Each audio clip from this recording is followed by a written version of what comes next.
अल्हम्दुलिल्लाहि वकफ़ा वस्सलातु वस्सलामु अला सय्यिदिल अंबिया अम्मा बाद औज़ु बिल्लाहि समीइल अलीम मिनश शैतानिर रजीम बिस्मिल्लाहिर रहमानिर रहीम व इज़ा सअलक इबादी अन्नी फ़इन्नी क़रीब उजीबु दअवतद दाई इज़ा दआन फलयस्तजीबूली वलयुमिनू बी लअल्लहुम यरशुदून।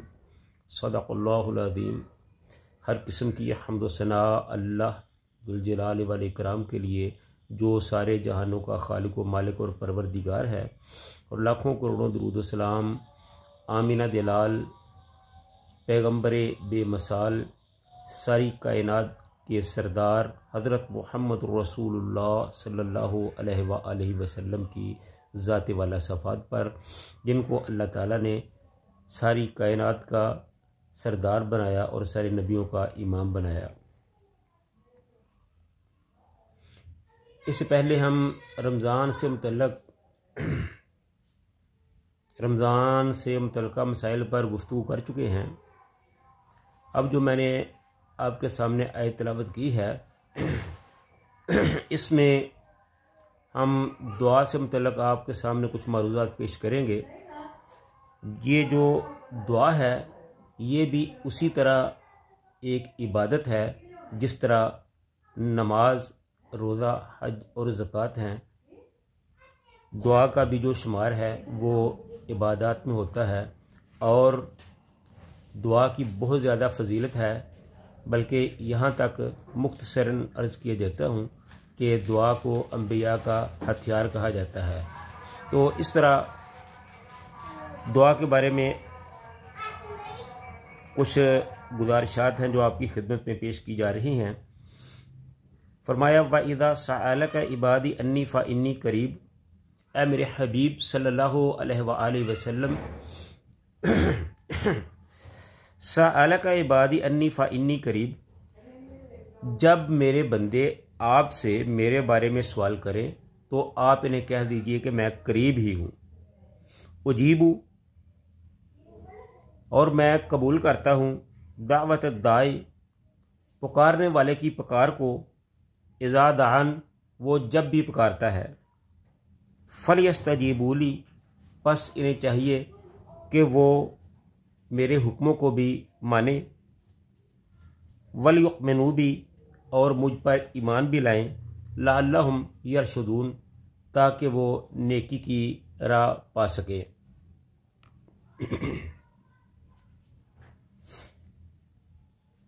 ये इस आयत का तर्जुमा था। अब आपके सामने इसका मफ़हूम और तफसीर मुख्तसर तौर पर आप बयान करता हूँ।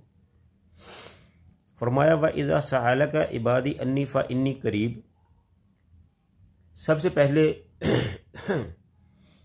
इसका जो शान नज़ूल है वो कुछ इस तरह है कि एक अरबी रसूल सल्लल्लाहु अलैहि वसल्लम के पास आया। उसने आके अर्ज़ किया कि ए अल्लाह के रसूल, हमें बताया जाए कि हमारा रब हमसे कितनी दूर है और हम उसे किस तरह पुकार सकते हैं। अगर वो कहीं करीब ही है तो फिर हम सरगोशी से उसे बुलाते हैं, पुकारते हैं, और अगर वो दूर है तो फिर हम उसे बुलंद आवाज़ से बुला लेते हैं, पुकार लेते हैं। तो आप सल्लल्लाहु अलैहि वसल्लम उनकी ये बातें सुनकर अभी खामोश ही थे कि ये आयत नाज़िल हो गई कि व इज़ा सअलक इबादी अन्नी फ़इन्नी क़रीब, कि ए मेरे हबीब सल्लल्लाहु अलैहि वसल्लम, जब सवाल किया जाए आपसे, मेरे बंदे मेरे बारे में पूछें, तो फरमा दीजिए कि फ़इन्नी क़रीब, मैं तुम्हारे बहुत ही करीब हूँ। यहाँ करीब का कई मफ़हूम हैं। जो कुरानी मफ़हूम है वो तो इस तरह है कि अल्लाह ताला फरमाया कि नहनु अक़रबु अलैहि मिन हब्लिल वरीद, कि मैं तुम्हारी शारक से भी ज़्यादा करीब हूँ। हज़रत अबू हुरैरा रज़ियल्लाहु ताला अन्हु फरमाते हैं कि रसूलुल्लाह सल्लल्लाहु अलैहि वसल्लम ने फरमाया कि जब आदमी अल्लाह ताला से दुआ करता है और जब उसके होंठ हिलते हैं तो अल्लाह ताला को उनकी जुम्बश का भी पता चल जाता है, यानी वो इतना करीब है कि वो उनकी आवाज़ भी सुन लेता है। या दूसरे लफ्ज़ों में ये आप समझे कि अल्लाह ताला आपके होंठों से भी करीब है। एक दफ़ा रसूलुल्लाह सल्लल्लाहु अलैहि वसल्लम अपने सहाबा के हमरा किसी गज़वा में यानी जंग में शरीक थे, पहाड़ी इलाका था। तो आप सल्लल्लाहु अलैहि वसल्लम अपने सहाबा के साथ कभी चोटियों पर चढ़ रहे थे, कभी उतर रहे थे। तो हज़रत अबू मूसा अशरी रज़ी अल्लाह ताला अन्हु फरमाते हैं कि हम अपने साथियों के साथ इधर उधर जा रहे थे, तो जब हम ऊपर चढ़ाई चढ़ते या नीचे उतरते तो बुलंद आवाज़ से तकबीरात कहते। तो हजूर सल्लल्लाहु अलैहि वसल्लम हमारे पास तशरीफ़ लाए तो उन्होंने फरमाया कि ए लोगो, तुम नहीं जानते कि तुम किसे पुकार रहे हो, तुम उस अल्लाह को पुकार रहे हैं जो तुम्हारी सवारी की गर्दनों से भी ज़्यादा करीब है। तो इस तरह ये पता चलता है कि अल्लाह ताला इंसान के बहुत ही करीब है, इतना करीब है कि उसका तसव्वुर तक नहीं किया जा सकता। यहाँ बाद कुछ लोग ऐसे हैं, मैं इख्तलाफात को बालाए ताक रखते हुए बात को समझाने के लिए कर रहा हूँ कि हमारे मुआशरे में बहुत से लोग ऐसे हैं जो कहते हैं कि जब छत पे जाना हो तो सीढ़ी लगानी पड़ती है, जब किसी सदर से मिलना हो तो पहले उसके पीए को या उसके ज़ेरे नगी अमला को मिलना पड़ता है, तब जाके वहाँ मुलाकात होती है। तो इसलिए अल्लाह से मिलने के लिए भी अल्लाह के प्यारों से रब्ता करना पड़ता है। तो हजरात ऐसी कोई बात नहीं है। बेशक जब सदर से मिलना हो तो दूसरे बंदों से मुलाकात की जाती है, कोई ना कोई वसीला बनाया जाता है। छत पे जाना हो तो सीढ़ी लगानी पड़ती है। तो हजरात देखना यह है कि जो ज़ात आपकी शारक से भी ज़्यादा करीब है तो वहाँ आपको सीढ़ी लगाने की क्या ज़रूरत है? क्या लगाई जा सकती है शारक के करीब सीढ़ी? नहीं। तो इसलिए फिर उसके बाद अल्लाह ताला ने फरमाया कि ठीक है कि सदर को मिलने के लिए उसके पीए को मिलना ज़रूरी है, लेकिन अल्लाह ने फरमाया कि ए दुनिया के लोगों, मुझे दुनिया के बादशाहों की तरह ना समझो। वो तो जो गैर ज़िम्मेदार किस्म के लोग हैं वो तो खुद मोहताज हैं और मैं तो गनी हूँ, मैं तो सबको देने वाला हूँ। वो लेने वाले हैं, मैं देने वाला हूँ। वो खाने वाले हैं, मैं खिलाने वाला हूँ। वो सोने वाले हैं, मैं सुलाने वाला हूँ। वो बीमार होने वाले हैं, मैं शिफा देने वाला हूँ। यानी कि अल्लाह ताला ने फरमाया कि दुनिया के बादशाहों के साथ मुझे तशबीह ना दो, मेरी शान उनसे बहुत बुलंद है। तो इसलिए हमें अल्लाह के मामले में ऐसी मिसालों से गुरेज करना चाहिए, क्योंकि इससे हमारे ईमान को ख़तरा है। तो अल्लाह ताला बहुत ही करीब है। आगे फरमाया अजीबु दावत दाए, उजीबु दावत दाए, कि मैं पुकारने वाले की पुकार को सुनता भी हूँ और कबूल भी करता हूँ। अजीबु कबूल भी करता हूँ, दावत दाए, जब कोई पुकारने वाला मुझे पुकारता है। इज़ा दान, और जब भी कोई जहाँ से भी मुझे कोई पुकारे तो मैं उसकी पुकार को सुनता भी हूँ और उनको मानता भी हूँ, कबूल भी करता हूँ। यहाँ कबूल करने का जो मतलब है वो ये है कि अल्लाह ताला ने दुआ के बारे में फरमाया, रसूलुल्लाह सल्लल्लाहु अलैहि वसल्लम का भी ये फरमान है कि जो हराम खाने वाला है उसकी जो दुआ है वो कबूल नहीं होती।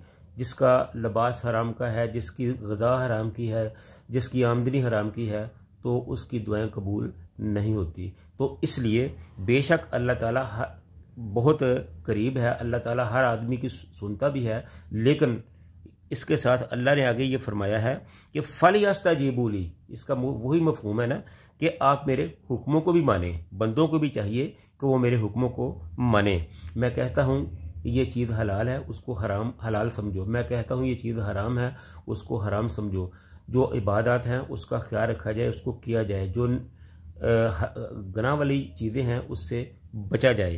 तो इसलिए अल्लाह ताला सुनता तो सब की है, लेकिन अल्लाह ताला अपने कानून और असूल को नहीं तोड़ा करते। अल्लाह का असूल और कानून ये है कि वो अपने जो बागी हैं, जो अल्लाह के हुक्मों की से बगावत करने वाले हैं, अल्लाह के हुक्मों को तोड़ने वाले हैं, अल्लाह ताला उनसे नाराज़गी का इज़हार करते हैं और उनकी दुआएं कबूल नहीं करते। सुनते ज़रूर हैं लेकिन कबूल नहीं करते। कबूलियत की शर्त अल्लाह ताला ने यही लगाई है कि फलियस्तजीबू ली वलियुमिनू बी, कि आप मेरे हुक्मों को भी माने और मुझ पर ईमान भी लाओ। जो ईमान लाना है वो किस तरह ईमान लाना है, ये नहीं कहना है कि हम ठीक है अल्लाह को मानते हैं और हम अल्लाह पर ईमान लाए, नहीं।